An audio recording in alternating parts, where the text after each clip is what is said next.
Good morning and welcome to study IQ my dear friends. आज 7 जून 2021 है, दिन है मंडे। और आज के दिन की शुरुआत जो है वो मैं करना चाहूँगा एक टेक्निक के साथ। It is called affirmation. Affirmation यानी कि कुछ ऐसे शब्द, कुछ ऐसे वर्ड्स, कुछ ऐसी लाइंस, या फिर आप इनको मंत्रा भी कह सकते हैं, कोई ऐसा मंत्र। I'll give you one मंत्र। अगर आपको लगता है कि आप वीक हैं, आप कमज़ोर हैं, चाहे मेंटली हो फिजिकली हो, राइट, ऐसा मत कहिए कि you don't have will power. आपके माइंड को आप ये कहिए, ऐसा मंत्र दीजिए, ऐसा एफर्मेशन दीजिए कि आई am strong, I am positive.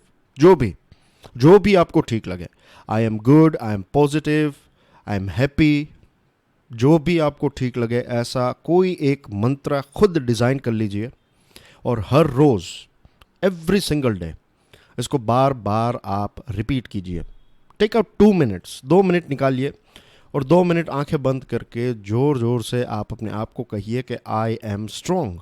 मैं हमेशा एक स्ट्रॉन्ग व्यक्ति रहा हूँ। I am strong, I have always been strong, I am positive, I have always been positive. और कुछ ही मिनट्स में आप देखेंगे कि you will start feeling this strength. आपको वो फील होने लगेगा कि आप एक पॉजिटिव व्यक्ति हैं। तो गिव इट अ गो। ये है ताकत एफर्मेशन की। आज हमारे टेबल के ऊपर 3 इंटरेस्टिंग आर्टिकल्स हैं। आगे बढ़े उससे पहले डियर फ्रेंड्स, अगर आप यूपीएससी की प्रिपरेशन कर रहे हैं तो स्टडी आईक्यू लेकर आया है एक complete online smart course. Bharat की बेस्ट फैकल्टीज़ ने मिलकर इन स्मार्ट कोर्स को बनाया है। सारी इन्फॉर्मेशन आपको हमारे मोबाइल ऐप के ऊपर से मिल जाएगी, सारी इन्फॉर्मेशन आपको हमारी वेबसाइट के ऊपर से मिल जाएगी। तो आज ही डाउनलोड करें स्टडी आईक्यू का मोबाइल ऐप। लेक्चर के पीडीएफ को डाउनलोड करने के लिए check out my Telegram channel, you can follow me on Facebook. आज की पहली खबर यह है कि प्राइम मिनिस्टर साहब ने बिम्स्टेक देशों के बारे में बात की है कि बिम्स्टेक जो है, इसने काफ़ी एक रीजनल प्रोग्रेस जो है बिम्स्टेक का काफ़ी अच्छा रहा है। और ये कोविड-19 पेंडेमिक की जो लड़ाई है, तो उसमें सभी बिम्स्टेक देशों को मिलकर लड़ाई लड़नी पड़ेगी, तभी हम इस कोविड को हरा पाएंगे। आपके लिए एक बहुत ही सिंपल क्वेश्चन है, बिम्स्टेक में कितने देश हैं बताइए, और उनके नाम बताने हैं। I am not asking for a number, 1 2 3 ऐसे नंबर्स ऐड मत कीजिए, राइट। एक के बाद एक सारे देशों के नाम जो हैं वो आपको कमेंट सेक्शन में प्रोवाइड करने हैं। सेकंड खबर यह है कि कोविड के केसेस में एक ज़बरदस्त हमें गिरावट देखने को मिली है। ये एक अच्छी बात है। 1.14 लाख केसेस, वैसे देखा जाए तो ये काफ़ी हैं, लेकिन जो 3 लाख 4 लाख केसेस हमें देखने को मिल रहे थे उसके कंपैरिजन में ये नंबर्स काफ़ी ड्रॉप हुए हैं। रिकवरी रेट जो है ये 93.67% तक पहुंच गया है। हमारे देश में 23 करोड़ से भी ज़्यादा वैक्सीन के डोजेस जो हैं वो दिए गए हैं। कोविड-19 वैक्सीनेशन ट्रायल बच्चों के लिए 12 से लेकर 18 इयर्स एज ग्रुप के लिए वैक्सीनेशन की ट्रायल जो है, इसकी शुरुआत नागपुर में हो चुकी है। साउथ वेस्ट मॉनसून जो है ये धीरे धीरे अब हमारे देश में स्प्रेड होने लगा है। नॉर्थ ईस्टर्न स्टेट्स में भी अब धीरे धीरे बारिश की शुरुआत होने लगी है। रेलवे ने एक रिकॉर्ड क्रिएट किया, 26,281 टन लिक्विड मेडिकल ऑक्सीजन को 15 राज्यों तक पहुंचाया। ईवीएम्स के बारे में हमारे chief election commissioner Sushil Chandra साहब ने ये बताया है कि ईवीएम्स जो हैं ये कम्प्लीटली टेम्पर प्रूफ हैं, यानी कि आप इसके साथ किसी भी प्रकार की छेड़खानी नहीं कर सकते, इसको हैक नहीं किया जा सकता, etcetera. Education minister Ramesh Pokhriyal Nishank approves release of performance grading index 2019-20 for states and union territories. Russia ने यह कहा है कि यानी कि व्लादिमीर पुतिन, यानी कि रशिया एज अ कंट्री ये कहता है कि जो उनकी वैक्सीन है तो इसकी टेक्नोलॉजी को वो ट्रांसफ़र करने के लिए तैयार हैं, ताकि कोविड वैक्सीन का प्रोडक्शन जो है उसको हम इंक्रीज़ कर सकें।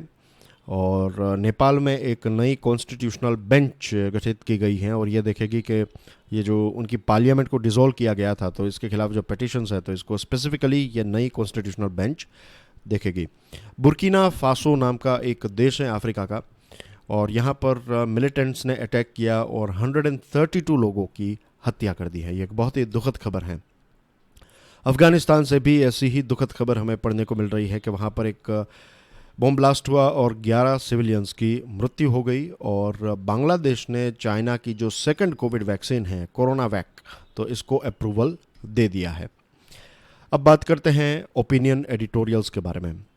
The red flags on the trial of the virus, the Hindu newspaper का ये आर्टिकल है। निकोलस वेड एक काफ़ी जाने माने रिसर्चर हैं, साइंस राइटर हैं, एडिटर हैं, ऑथर हैं, और उनके द्वारा जो एक आर्टिकल लिखा गया था जिसको वेल रिसर्च्ड आर्टिकल की कैटेगरी में माना जाता है, और ये आर्टिकल उन्होंने लिखा था Bulletin of the Atomic Scientists में। इस आर्टिकल का नाम है the origin of Covid, did people or nature open Pandora's box at Wuhan. Wuhan Institute of Virology काफ़ी न्यूज़ में रहा है, और एक स्ट्रॉन्ग ऑफ कोर्स इन्वेस्टिगेशन की आवश्यकता भी है कि एक कंप्लीट इन्वेस्टिगेशन हो, एक थरो इन्वेस्टिगेशन हो, ताकि पता चले कि ये जो सार्स CoV-2, ये जो ऑफिशियली जिसको हम जनरली कोविड कहते हैं, कोरोना वायरस कहते हैं, कोरोना वायरस एक प्रकार का वायरस है और इसके बहुत सारे अलग अलग आप कह सकते हैं वेरिएंट्स हैं या फिर इनके अलग अलग प्रोडक्ट्स हैं। तो ये जो कोविड-19 डिजीज़ हो रहा है, it is because of SARS CoV-2। तो ये सार्स CoV-2 जो है, इसका जन्म क्या वुहान इंस्टीट्यूट ऑफ वायरोलॉजी में हुआ है या नहीं, तो इसके ऊपर एक थरो इन्वेस्टिगेशन होनी चाहिए। चाइना ने बार बार ये कहा है कि ये वायरस जो है वो सी फूड और एनिमल मार्केट, जिसको वेट मार्केट कहते हैं, तो इस वेट मार्केट की वजह से ये स्प्रेड हुआ है। और जब भी वुहान इंस्टीट्यूट ऑफ वायरोलॉजी के बारे में बात होती है तो चाइना इसके इन्वेस्टिगेशन में बहुत सारे हर्डल्स क्रिएट करता है। चाइना इजीली अलाउ नहीं करता है। बहुत बार हमने देखा कि वहाँ पर WHO की टीम गई तो उनको फिर मना कर दिया। फिर ऑस्ट्रेलिया जैसे देशों ने जब चाइना के खिलाफ आवाज़ उठाई कि भाई ये थरोली इन्वेस्टिगेशन इसकी होनी चाहिए, तो चाइना ने धमकियाँ दी थी ऑस्ट्रेलिया को कि हम आपके साथ बिजनेस बंद कर देंगे, ये कर देंगे, वो कर देंगे। आज हम जिस ज़माने में जी रहे हैं, तो आज बायोटेक्नोलॉजी इतनी एडवांस हो चुकी है कि आप जो पैथोजेंस हैं उनको इंजीनियर कर सकते हैं, उनको जेनेटिकली इंजीनियर कर सकते हैं, यानी कि उनके कुछ जीन्स के पार्ट को निकाल कर आप किसी और पार्ट्स को ऐड कर सकते हैं, उसको मिक्स एंड मैच कर सकते हैं। और इसकी वजह से बहुत ही लीथल, बहुत ही डेंजरस ऐसे नए पैथोजेंस बन सकते हैं। और ऐसे पैथोजेंस भी बन सकते हैं जिनको ट्रीट करना जो है वो नियरली इम्पॉसिबल हो जाता है। नियरली इम्पॉसिबल, ऐसा नहीं इम्पॉसिबल, लेकिन नियरली इम्पॉसिबल हो जाता है कि एक बार वो स्प्रेड होने लगा तो उसको ट्रीट करना इट वोंट बी ईजी। वो बहुत सारे लोगों की जान, कोविड सार्स CoV-2 जो है, इसके बारे में अभी कोई 100% ऐसी बात सामने नहीं आई कि ये वुहान इंस्टीट्यूट ऑफ वायरोलॉजी में इसको पैदा किया गया है। लेकिन जब भी इसके बारे में बात आती है तो फिर आप इसके ऊपर भड़क क्यों जाते हैं? ये बात जो है ये बहुत सारे लोगों को चिंतित करती है कि भाई चाइना इतना भड़क क्यों जाता है, चाइना इतना एग्रेसिवली क्यों बिहेव करने लगता है। एक डॉक्टर पीटर डेजाक हैं। डॉक्टर पीटर डेजाक जो हैं ये इको हेल्थ अलायंस के साथ जुड़े हुए हैं, और ये जो इको हेल्थ अलायंस है इसको US national institute of health ने ग्रांट्स प्रोवाइड की, और ये ग्रांट्स जो हैं ये ग्रांट्स दी गई वुहान इंस्टीट्यूट ऑफ वायरोलॉजी को। ये सब कॉन्ट्रैक्टेड रिसर्च की गई, यानी कि आपको पैसे मिले, USA की एक फर्म को पैसे मिले, और इस USA की फर्म ने चाइना की एक फर्म को पैसे दिए और कहा कि आप कुछ ऐसे वायरसेस के ऊपर रिसर्च कीजिए। वैसे ये वायरसेस के ऊपर रिसर्च करना जो है वो चलता रहता है, लेकिन डॉक्टर डजाक जो है उन्होंने खुद 2019 में ये कोविड स्प्रेड हुआ उससे पहले उन्होंने एक इंटरव्यू में कहा था कि पिछले 6 सालों के आसपास की जो उनकी रिसर्च है तो उसमें सार्स के 100 से भी ज़्यादा ऐसे कोरोना वायरस जो हैं वो उन्होंने ये रिसर्च में उनको मिले हैं। और कुछ ऐसे सार्स के जो वायरसेस हैं तो उन्होंने उनको जो चूहे होते हैं उसमें दिए, और फिर कुछ ऐसे डिजीज़ेस हुए जिसको आप ट्रीट नहीं कर सकते, अनट्रीटेबल डिजीज़ेस जो हैं वो चूहों को हो गए।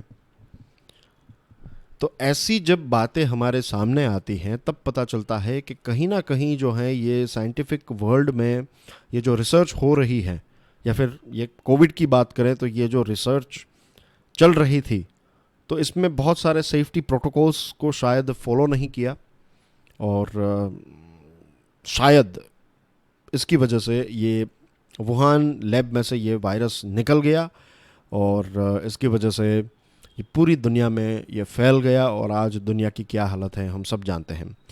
इज़राइल के फॉर्मर इंटेलिजेंस ऑफिशियल हैं, और वो institute for defence studies and analysis इसमें पढ़ाते हैं। इनका नाम है डेनी शोहाम जो हैं, ये बान इल यूनिवर्सिटी, इज़राइल की एक यूनिवर्सिटी है, तो वहाँ पर वो पढ़ाते हैं, और उन्होंने ये कहा है कि ये जो SARS-CoV-2 है, ये चाइना का बायोलॉजिकल वेपन्स प्रोग्राम जो है उसका ही एक पार्ट है। शायद ऐसा हुआ हो कि ये वेपन बनाने की कोशिश कर रहे हो, ऐसा उनका इरादा ना हो कि वो इस वेपन को लॉन्च करें, लेकिन गलती से या फिर कोई भी मिस्टेक की वजह से ये लॉन्च हो गया, या फिर ये फैलने लगा, और फिर इसको कंट्रोल करना जो है वो नियरली इम्पॉसिबल हो गया। एक और चीज़ है कि हम यहाँ पर शायद और इस प्रकार के शब्दों का इस्तेमाल इसलिए कर रहे हैं, और ज़्यादातर आर्टिकल्स में आपको यही देखने को मिलेगा, क्योंकि ये बहुत ही डिफ़िकल्ट होता है ये बताना कि ये कोई नेचुरली ऑकरिंग इवेंट है या फिर कोई एक्सीडेंटल रिलीज़ हो गया है, कोई जेनेटिकली मॉडिफाइड पैथोजन को एक्सीडेंटली रिलीज़ हो गया है, या फिर ये जानबूझकर किया गया है। ये साबित करना जो है वो काफ़ी डिफ़िकल्ट हो जाता है। लेकिन कुछ ऐसी चीज़ें जब हम इतिहास के पन्नों को पलटे, बहुत पीछे नहीं लेकिन लास्ट ईयर की ही बात करें, तो शायद आपको ये डॉक्टर याद होंगे। ये वुहान के थे, और इनका एक वीडियो भी वायरल हुआ था। 34 ईयर के वुहान के एक डॉक्टर थे, ली वेनलियांग। ये ली वेनलियांग जो हैं, उन्होंने सोशल मीडिया के ऊपर लोगों को अलर्ट करने की कोशिश की। उन्होंने कहा कि शायद एक सार्स टाइप वायरस जो है इसका आउटब्रेक हो चुका है, वो भी इन्फेक्ट हो गए थे, और बहुत सारे नए नए केसेस उनको देखने को मिल रहे थे। और वो जब बीमार हुए तो हॉस्पिटल बेड पर लेटे हुए उन्होंने एक वीडियो वायरल किया था, और कहा था कि इसको कंट्रोल करना होगा, वरना पूरी दुनिया में ये फैल सकता है, एक्सेट्रा। और फिर हुआ ये कि उनके ऊपर कार्यवाही हुई। उनकी प्रशंसा करने की जगह पर चाइना ने जो है, वहाँ की सरकार ने उनको काफ़ी मीन्स वहाँ पर पुलिस पहुँच गई थी, और ये सारी चीज़ें हुई। फाइनली ये जो डॉक्टर हैं उनकी मृत्यु हो जाती है बिकॉज ऑफ कोविड-19। और फिर जब ये पूरी दुनिया में कोविड-19 फैलने लगा, तब जाकर चाइना की सरकार, वहाँ की जो लोकल पुलिस है, उन्होंने उनके परिवारजनों से माफ़ी मांगी और कहा कि ये हमारी गलती हो गई, हम समझने में नाकाम रहे, एक्सेट्रा एक्सेट्रा। तो ये सारी चीज़ें जब हम देखते हैं तब लगता है कि डेफिनेटली कुछ तो हैं, दाल में कुछ काला है, इसी वजह से ये सारी चीज़ें जो हैं वो छुपाई जा रही हैं। अब ये बात हो गई। अब एक बहुत ही इंपॉर्टेंट चीज़ जिसके बारे में आप अपनी एग्जामिनेशन में डिस्कशन कर सकते हैं, ये पॉइंट लिख सकते हैं, दैट इज़ 1972 का biological and toxin weapons convention. Already हमारे पास एक ऐसा कन्वेंशन है कि ये कन्वेंशन ये कहता है, it formally known as the convention on the prohibition of the development, production, stockpiling of bacteriological, biological and toxin weapons and on their destruction. Formal नाम इसका यही है, convention on the prohibition of development, production, stockpiling of bacteriological and toxic weapons and on their destruction. इसको 1972 biological and toxin weapons convention BWC कहते हैं। अब ये BWC already हमारे पास हैं, इसके कुछ रूल्स एंड रेगुलेशंस हैं जो अलग अलग देशों को, अलग अलग जो इस प्रकार की लैब्स हैं उनको रिस्ट्रिक्ट करते हैं कि आप इस प्रकार के किसी भी बायोलॉजिकल वेपन्स जो हैं इनका इस्तेमाल नहीं कर सकते, इनको पैदा नहीं कर सकते, इनको डेवलप नहीं कर सकते, इनका स्टॉक नहीं रख सकते, ये सारी चीज़ें। और अगर आप ऐसा कुछ करेंगे तो फिर आपके ऊपर पेनल्टीज़ होगी, आपको पेनलाइज, आपको सज़ा मिलेगी। लेकिन रियलिटी ये है कि इसकी बहुत सारी खामियां हैं। हर 5 सालों में जो रिव्यू कॉन्फ्रेंस होती है BWC की, तो इसमें यही बताया गया है कि BWC के पास इतनी कोई ख़ास ताकत नहीं है कि वो ऐसे कोई ख़ास मेजर्स नहीं है जिसको लेकर वो किसी देश में अगर इस प्रकार की कोई हरकत हो रही है तो उसको रोक सकें। Same with goes with WHO। WHO जो है वो कोई बीमारी आ गई तो फिर वो बता पाएगा पूरी दुनिया को कि ये बीमारी आ चुकी है, लेकिन इस प्रकार की चीज़ों के लिए WHO खुद, अगर WHO को पता भी है कि भाई इस देश की फ़्लाइट्स और इस देश में आना जाना जो है वो बंद कर देना होगा, कोई भी बाहर के लोग वहाँ पर नहीं जा सकते और वहाँ पर जो लोग हैं वो किसी देश में नहीं जा सकते, अगर किसी को पेंडेमिक को रोकना है तो, या फिर कोई वायरस अगर मार्केट में आ गया, लोगों के जीवन में आ गया, तो उसको रोकने के लिए अगर आपको उस पर्टिकुलर देश को क्वारंटीन करना पड़े या फिर उस पर्टिकुलर देश को लॉकडाउन करना पड़े, दुनिया के साथ उसका जो एक कनेक्शन है उसको तोड़ना पड़े for time being of course, तो ये WHO को अगर अच्छा भी लगता है कि ये सही रास्ता है तो भी WHO जो है वो स्टेप नहीं उठा सकता, वो खुद वो देश ही तय करेगा। और प्रॉब्लम ये है कि कितने सारे आर्टिकल्स, कितने सारे अलग अलग इंटरव्यूज़ में आपने ये बात सुनी होगी, पढ़ी होगी कि ये तो पेंडेमिक्स की शुरुआत है, क्लाइमेट चेंज की वजह से ऐसे बहुत सारे पेंडेमिक्स जो हैं वो आ सकते हैं। तो this is the right time कि हम ये BWC को और एक स्ट्रॉन्ग बनाए। जैसे यूनाइटेड नेशन सिक्योरिटी काउंसिल कितना स्ट्रॉन्ग है, उतना नहीं, लेकिन एटलीस्ट इतनी ताकत तो हम BWC को दे कि अगर उनको लगता है कि किसी इंस्टीट्यूशन में ऐसी बातें हो रही तो उस इंस्टीट्यूशन को पूरा सीज करने का अधिकार जो है वो BWC के पास होना चाहिए। लेकिन इसमें फिर पॉलिटिक्स आ जाएगा। चाइना जैसे देश में अगर ऐसी इंस्टीट्यूशन चल रही हैं तो आप अगर उनको बताएंगे कि ये बंद कर दीजिए तो फिर वो कहेंगे कि हमें सबूत दीजिए, और इसमें बहुत सारे साल जो हैं वो लग सकते हैं। तो ये सबसे बड़ा एक प्रॉब्लम है। दूसरी चीज़, WHO को भी स्ट्रॉन्ग करना पड़ेगा कि WHO खुद ऐसे आदेश दे और फिर उन आदेशों का पालन जो है और UNSC या फिर यूनाइटेड नेशंस उन आदेशों को इम्प्लीमेंट करें। किसी देश को क्वारंटीन करना है, जो अभी मैंने एग्जांपल दिया, वो अगर हम ये नहीं करेंगे तो फ्यूचर में जो वायरसेस आ रहे हैं, जो पाइपलाइन में है ऑलरेडी, तो वो उसमें भी यही सिचुएशन होगी और हर बार ऐसी सिचुएशन या फिर इससे भी ज़्यादा सीवियर सिचुएशन हो सकती है, यू नेवर नो। तो this is the right time to prepare. Moving on, how to be a wealthy nation, times of India का एक बहुत ही इंटरेस्टिंग आर्टिकल है। कोविड-19 ने हमें ये याद दिला दिया है, भारत जैसे देश को, कि अगर हम हमारे हेल्थ केयर को, एजुकेशन को, सैनिटेशन, न्यूट्रिशन, ये सारी चीज़ों को अगर हमें चेंज करना है तो उसके लिए हमें चाहिए पैसे, ज़्यादा पैसे चाहिए। हर एक व्यक्ति के पास आज जो है उससे ज़्यादा पैसे हों। Wealth generation is the answer. अब वेल्थ जनरेशन जो है ये ऑफ कोर्स सस्टेनेबल होना चाहिए। भारत की पर कैपिटा GDP जब इंक्रीज़ होगी, और वो भी non farm private formal job creation से, तब जाकर हमें एक बदलाव देखने को मिलेगा। वेल्थ जनरेट करना जो है वो बहुत इंपॉर्टेंट है। आप देखिए दुनिया के अलग अलग देश जो हैं, UK को देख लीजिए, तो उनके पास वेल्थ हैं और वेल्थ थी, इसकी वजह से वो अपने लोगों को लॉकडाउन के टाइम पर बिजनेसेस को पैसे दे पाए। कई सारे देशों ने ऐसा किया कि 10% सैलरी जो है वो 10-20% सैलरी जो है वो कंपनी देगी और बाकी की जो आपकी सैलरी है वो सरकार देगी। अगर आपकी सैलरी 50,000 रुपये है तो आपको पूरे 50,000 ही मिलेंगे, उसमें से 10-20% जो है वो जिस कंपनी में काम करे वो देगी और बाकी के जो पैसे हैं वो सरकार आपको दे देगी। आपको एंड ऑफ द मंथ पैसे मिल जाएंगे। तो इसकी वजह से लोगों के पास एटलीस्ट पैसे रहे। तो लोगों के पास पैसे थे तो उन्होंने इन पैसों का इस्तेमाल किया, बहुत सारी चीज़ें खरीदी। लिमिटेशंस आ गई नो डाउट, लेकिन अब जब लॉकडाउन और सारी चीज़ें खुलने लगेगी तो लोग के पास जो पैसे हैं तो लोग इन पैसों का खर्च करेंगे, और ये पैसे जो हैं वो फिर इकोनॉमी को एक ऑयल की तरह, एक ब्लड की तरह जो पैसे हैं वो इकोनॉमी में काम करते हैं। जैसे एक इंजन में ऑयल काम करता है, चीज़ों को स्मूथ रखता है, सेम थिंग हमारे बॉडी में जो ब्लड है वो अलग अलग सप्लीमेंट्स और वाइटामिन को अलग अलग जगहों पर पहुंचाते हैं। In the same way oxygen को पहुंचाता है, तो सेम वे पैसे जो हैं वो इकोनॉमी में यही काम करते हैं।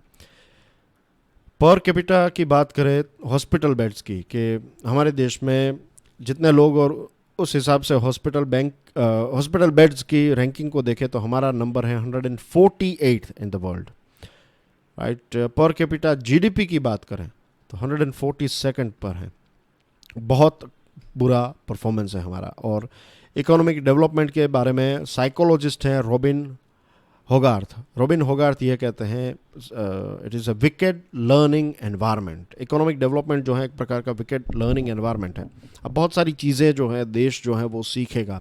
1991 में भारत और चाइना की जो GDP पर कैपिटा है वो इक्वल थी, और आज देखिए एक एवरेज चाइनीज व्यक्ति जो है वो भारत के व्यक्ति से 5 गुना ज़्यादा समृद्ध है, 5 गुना ज़्यादा प्रॉस्परस है, 5 टाइम्स।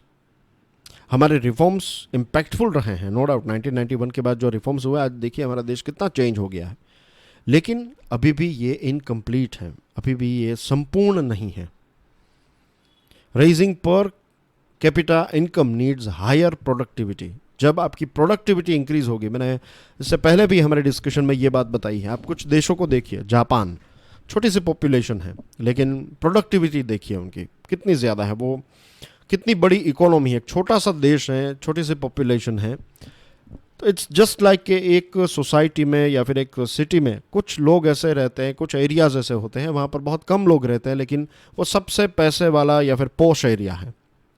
वहाँ पर महंगी गाड़ियाँ, बड़े घर, नौकर चाकर, ये वो सारी चीज़ें आपको उन घरों में देखने को मिलेगी। और बाकी का जो सिटी है, बहुत सारे लोग रहते हैं लेकिन प्रोडक्टिविटी कम होने की वजह से इनकम भी कम है, और फिर उनके घर की साइज, स्ट्रीट, ये सारी चीज़ें भी आपको उसमें एक डिफरेंस देखने को मिले। Same thing goes with the world as well. दुनिया में भी यही है कि कुछ ऐसे देश हैं जहाँ पर पॉपुलेशन और एरियाज़ और सारी चीज़ें कम है लेकिन प्रोडक्टिविटी बहुत ज़्यादा है उस व्यक्ति की या फिर उन देशों के लोगों की, तो उसकी वजह से वो ज़्यादा पैसे वाले हैं। कर्नाटका और उत्तर प्रदेश की जो जीडीपी है, जिसको हम ग्रॉस स्टेट डोमेस्टिक प्रोडक्ट कहते हैं, वो नियरली इक्वल है, सेम है। कर्नाटका एक ऑफकोर्स एक बड़ा राज्य है, लेकिन उत्तर प्रदेश हमारे देश का पॉपुलेशन वाइज सबसे बड़ा राज्य है उत्तर प्रदेश। तो इतनी सारी उत्तर प्रदेश के बारे में ये भी कहते हैं कि अगर उत्तर प्रदेश एक देश होता, अगर एक देश होता तो शायद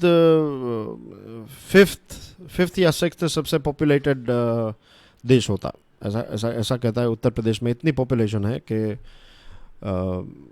फिफ्थ हाईएस्ट पॉपुलेटेड कंट्री होता उत्तर प्रदेश, अगर एक देश होता तो कर्नाटका कंपैरेटिवली छोटा राज्य है, कम पॉपुलेशन है, लेकिन प्रोडक्टिविटी दोनों की, जीडीपी जो है वो सेम है। सेक्टर्स की बात करें आप, आईटी सेक्टर जो है वो हमारे देश में 0.8%, जो लेबर फोर्स है उसका 0.8% जो है वो आईटी सेक्टर में काम करते हैं, लेकिन हमारी जीडीपी में 8% जितना कंट्रीब्यूशन आईटी सेक्टर का है। और खेतीबाड़ी की बात करें तो हमारे देश की 42% पॉपुलेशन जो है, जो लेबर फोर्स है उसका 42%, टोटल पॉपुलेशन की बात नहीं हो रही है यहाँ पर, तो लेबर फोर्स का 42% जो है वो खेतीबाड़ी में काम करता है, लेकिन उनकी जीडीपी में कंट्रीब्यूशन है सिर्फ 15%। यहाँ पर 0.8% इतना ऐड करते हैं और यहाँ पर 42% जितने लोग जो हैं वो सिर्फ 15% जीडीपी में एडिशन कर सकते हैं। तो क्लियरली है कि एग्रीकल्चर में प्रोडक्टिविटी कम है। कंपनीज़ की बात करें, जो हमारे देश की सबसे बड़ी कंपनीज़ हैं और देश की सबसे छोटी कंपनीज़ हैं, उनके बीच में प्रोडक्टिविटी का डिफरेंस जो है ये 24 टाइम्स इतना है। बड़ी कंपनीज 24 टाइम्स ज़्यादा ऑन एन एवरेज प्रोडक्टिव हैं compare to small companies. Individuals की बात करें, सेल्स जो है उसमें सबसे फास्टेस्ट ग्रोइंग एंट्री लेवल की जॉब्स सबसे ज़्यादा आपको सेल्स में मिलेगी, लेकिन इसमें भी एक आपको बहुत बड़ा डिफरेंस देखने को मिलेगा। जिनके पास अच्छी स्किल्स हैं तो उनको लेट्स से 50,000 की जॉब मिलेगी, जिनके पास इतनी अच्छी स्किल्स नहीं है तो उनको सिर्फ 10,000 रुपये वाली जॉब मिलेगी। तो इसमें भी एक डिफरेंस है। तो what we need is we need reforms, हमें कुछ बड़े बदलाव करने होंगे। तो इसमें कुछ सजेशंस दिए हैं। रेज टेक होम सैलरीज, बहुत ही सिंपल लैंग्वेज में, टेक होम सैलरीज यानी कि अगर आप लेट्स से 15,000 रुपये पर मंथ कमाते हैं और इस 15,000 में से अगर, just giving you a rough example to understand right, मान लीजिए कि इस 15,000 में से 2,000 रुपये जो हैं वो आपका टैक्स जो है वो कट हो जाएगा, तो आप घर कितने पैसे लेकर जाएंगे? 13,000 रुपये। नाउ द थिंग इज कि अगर ये आप 13,000, 2,000 तो आपके चले गए राइट, सरकार लेकर चली गई, लेट्स से आपके पास 13,000, तो 13,000 में सारी चीज़ों को आपको मैनेज करना पड़ेगा। लेकिन जस्ट इमेजिन कि आप पूरे 15,000 रुपये अगर आप घर ले जा सकें, और जिनकी इनकम ज़्यादा है, अब हमारे देश में ऐसा है कि आप 10 लाख के आसपास, अगर I am not an expert in tax, लेकिन रफली 10 लाख से ज़्यादा आपकी एनुअल सैलरी है या फिर एनुअल इनकम है, तो यू हैव टू पे 30% टैक्स। आप 30% टैक्स ब्रैकेट में आ जाएंगे। तो जस्ट इमेजिन कि अगर आप इतना पैसा जो कमाते हैं और इसमें से 30% जितना जो है कुछ एग्जाम्पशंस और सारी चीज़ों को मिला ले लेट्स से कि आपके बाकी के जो पहले 5 लाख रुपए के ऊपर आपको टैक्स नहीं लगेगा, उसके बाद के 5 लाख के ऊपर 30% आप अगर आपको पे करना है तो that is also a big amount, right. लगभग वी आर टॉकिंग अबाउट 1,50,000 के आसपास की बात हो रही है, या फिर उससे थोड़ा कम होगा, 1,50,000 रुपये अगर आपको पे कर देने हैं, ऐसा कुछ है। तो उतने पैसे सरकार लेकर चली जाएगी, तो उतने पैसे आपके पास कम रहेंगे तो आप उतने कम खर्च करेंगे। बट अगर आपके पास वो 1.5 लाख रुपए हैं तो या तो आप बैंक में रखेंगे, या फिर ये टैक्स स्लैब जो है वो कम होना चाहिए, 30% है तो इसको आप 10% कर दीजिए। ज़्यादा से ज़्यादा लोग जो हैं वो फिर टैक्स पे करेंगे, टैक्स की चोरी और ये सारी चीज़ें भी कम हो जाएगी। दूसरी चीज़, अटैक रेगुलेटरी कोलेस्ट्रॉल। कितने सारे rules and regulations, do you know के एम्प्लॉयर रेगुलेटरी कंप्लायंस जो है वो कुछ स्टेट और सेंट्रल गवर्नमेंट को मिला ले तो 60,000 से भी ज़्यादा है। 6,000 से ज़्यादा फाइलिंग्स करनी है, 6,000 से भी ज़्यादा एनुअल चेंजेस होते हैं। कुछ राज्यों ने इसमें कदम उठाए हैं। पंजाब ने लगभग 479 जितने कंप्लायंस को रिमूव कर दिया। सेंट्रल मिनिस्ट्रीज़ भी बहुत सारे ऐसे जो रूल्स हैं, रेगुलेशंस हैं, उनको हटा रही हैं। तो ये चीज़ें हो रही है, लेकिन इसको और ज़्यादा फास्ट करने की आवश्यकता है। मैसिफाइंग एम्प्लॉयबिलिटी।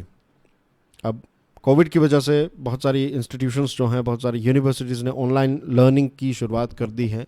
नेशनल एजुकेशन पॉलिसी 2020 आने वाले 15 सालों का एक प्लान है कि भाई धीरे धीरे करके हम ऑनलाइन की तरफ भी होगा, या फिर दोनों ऑप्शंस अवेलेबल होंगे। लेकिन यहाँ पर यह कहता है ये आर्टिकल कि 3 सालों के अंदर, ये 15 साल बहुत ज़्यादा है, what we need to do इस 3 साल के अंदर ये चीज़ को हम पैन इंडिया पूरे देश में इसको अप्लाई कर दें कि जो भी यूनिवर्सिटीज़ ऑनलाइन पढ़ाई प्रोवाइड करना चाहती है तो उनको ये लाइसेंस मिल जाए। और अगर किसी व्यक्ति ने ऑनलाइन ही पढ़ाई की पूरा साल, राइट, और अगर उनकी एग्ज़ाम और ये सारी नॉन एग्ज़ाम असेसमेंट और स्किल के आधार पर अगर प्रॉपर रिव्यू किया जाए तो फिर उस व्यक्ति को वही डिग्री मिलेगी जो एक हर रोज़ इंस्टीट्यूशन में जाकर लेक्चर्स लेते हैं। इसमें कोई डिफरेंस नहीं होना चाहिए। सिविल सर्विस रिफॉर्म्स, कई बार हमने सिविल सर्विसेज के बारे में बात की है। अब सिविल सर्विस में प्रॉब्लम यह है कि आप अगर परफॉर्म करें या फिर ना करें, राइट, आपको एज के हिसाब से प्रमोशन मिलता रहेगा। आप कितने डायनामिक हैं, कितने एंथुजियास्टिक हैं, ये सारी चीज़ें जो हैं वो उतनी ज़्यादा काउंट नहीं होती हैं। आपकी एज हो जाएगी, एक एज के बाद, इतने सालों के बाद आप ये बनेंगे वो बनेंगे, तो फिर आपको वो आप लैडर जो है वो ऐसे ऊपर ऊपर जाते ही जाएंगे जब तक आप रिटायर ना हो। तो इसमें होता ही है कि अच्छा परफॉर्म करें या फिर बुरा परफॉर्म करें, प्रमोशन तो आपको मिलता ही है। ऐसा प्राइवेट कंपनी में नहीं होता है। तो we need to do this thing. बहुत सारे ऐसे लोग हैं जो कुछ काम नहीं करते, कोई एडिशन नहीं करते, तो उनको फिर एग्जिट डोर दिखा दीजिए कि ऐसा ना हो कि भाई आप परफॉर्मेंस, आपको इसको बहुत ही हाईली कॉम्पिटिटिव बनाना पड़ेगा। जैसे एग्ज़ाम कॉम्पिटिटिव है उसी प्रकार से कि अगर आपने परफॉर्म नहीं किया तो then you will be out of the game. Execute privatization. अब सरकार ज़्यादा पैसे, हर बार पैसे बोरो नहीं कर पाएगी। हमारे पास जो भी सरकार के पास जो ज़मीनें हैं, कुछ ऐसी कंपनीज़ हैं जो सरकार प्राइवेटाइज करना चाहती है, तो उसकी प्रोसेस को फास्ट किया जाए। और सरकार का मेन काम है प्लेटफॉर्म प्रोवाइड करना। आप अच्छे रूल्स बनाइए, उसका इम्प्लीमेंटेशन देखिए, बाकी की चीज़ें जो है वो प्राइवेट प्लेयर्स पर छोड़ दीजिए। अब सरकार होटल्स भी चला रही हैं, सरकार एयरलाइंस चला रही हैं। अगर एयर इंडिया कोई प्राइवेट कंपनी होती तो कब की बंद हो चुकी होती, लेकिन क्योंकि सरकार इसमें पैसे डालती रहती है तो ये आज तक चली, और आज देखिए कितना बड़ा कर्ज हो गया है और बेचने की भी कोशिश हो रही है। तो स्वामी विवेकानंद ने जो कहा था हमें कि हमारे अंदर ही वो ताकत है, अगर हम आज जो हैं वो हमारी वजह से ही हैं। हम किसी के ऊपर भी थोपे कि इसने ये किया इसलिए मैं यहाँ पर हूँ, ये वो सारी चीज़ें जो हैं डीप डाउन अगर आप जाएँ तो व्हाटएवर वी आर, हम ही रिस्पॉन्सिबल हैं उस चीज़ के। तो भारत आज एक गरीब देश है, लेकिन ज़रूरी नहीं है कि हम हमेशा यही रहें। We have to change our thinking. कुछ बदलाव करने पड़ेंगे और बदलाव करने के बाद डेफिनेटली हम पर कैपिटा इनकम और सारी चीज़ों को चेंज कर सकते हैं। Moving on, for better tax rules, times of India का ये आर्टिकल है।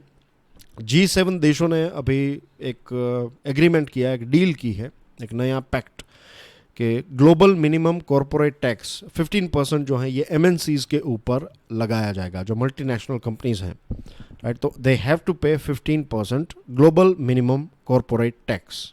और टैक्स हेवन्स जो हैं, आयरलैंड, फिर हांगकांग, ऐसे बहुत सारे ऐसे टैक्स हेवन्स हैं। और इसके साथ ये अल्फ़ाबेट यानी कि गूगल की parent company alphabet, Facebook, Amazon, तो ये कंपनीज को भी बता दिया है कि भाई आपको भी, ये सारी जो जायंट कंपनीज हैं उनको भी ये ये पैसा पे करना, ये जो टैक्स है, दे हैव टू पे दिस टैक्स 15% जो ग्लोबल कॉरपोरेट टैक्स है। नाउ द थिंग इज़ कि ये एक्चुअली है क्या, ये है कि बहुत सारी ये जो बड़ी कंपनीज हैं, ये मोबाइल कंपनीज, वो लाइक ये डिजिटल कंपनीज, राइट, वो क्या करती हैं कि वो अमेज़ॉन है for example, Amazon American company है लेकिन भारत में भी है, दुनिया के अलग अलग देशों में है। तो ये लोग क्या करते हैं, ये अपनी स्थापना जो है वो करते हैं किसी टैक्स हेवन में। टैक्स हेवन यानी कि एक ऐसा देश या फिर एक ऐसी इकोनॉमी जहाँ पर टैक्स स्ट्रक्चर नहीं है।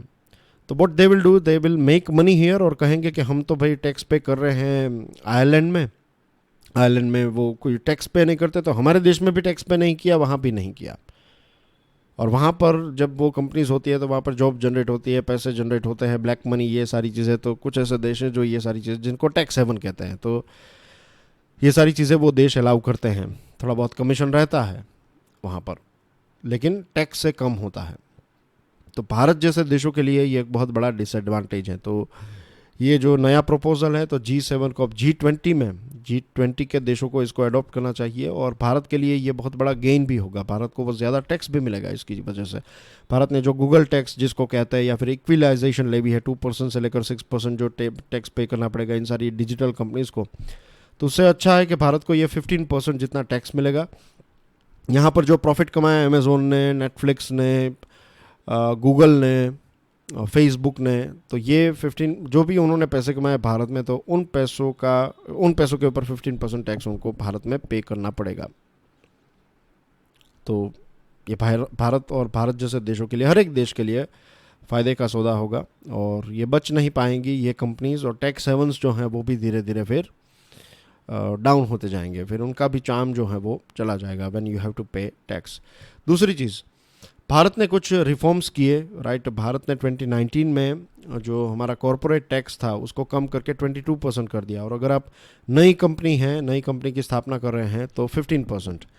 अब सेस और सरचार्ज और ये सारी चीज़ों को मिला ले तो ये 22% जो है ये 25.17 तक पहुंच जाता है। तो इस आर्टिकल में ये सजेशन दिया है कि अभी भारत को कोविड की वजह से नए प्राइवेट इन्वेस्टमेंट की आवश्यकता है। तो what we should do is कि हमें हमारा कॉरपोरेट टैक्स जो है, नई कंपनी हो पुरानी कंपनी हो, सभी के लिए 15% कर देना चाहिए। तो इससे हम एशिया के जो हमारे दूसरे कॉम्पिटिटर्स हैं, जैसे कि बांग्लादेश, वियतनाम, फिलीपाइंस, तो ये सारे देशों से भी अच्छी एक अट्रैक्टिव मार्केट हम बन जाएंगे, क्योंकि हमारे देश में टैक्स कम होगा। 15% इज़ अ लोअर टैक्स। दूसरी चीज़, कुछ देशों के कुछ एडवांटेज हैं, जैसे कि हमारे देश में बिजनेस कंप्लायंस के कॉस्ट ज़्यादा हैं, इंफ्रास्ट्रक्चर इतना अच्छा नहीं है, लीगल सिस्टम बहुत स्लो है। तो ये सारी चीज़ों कुछ डिसएडवांटेज है, लेकिन जब आप अपना टैक्स कम कर देंगे तो ये फिर बैलेंस्ड हो जाएंगे।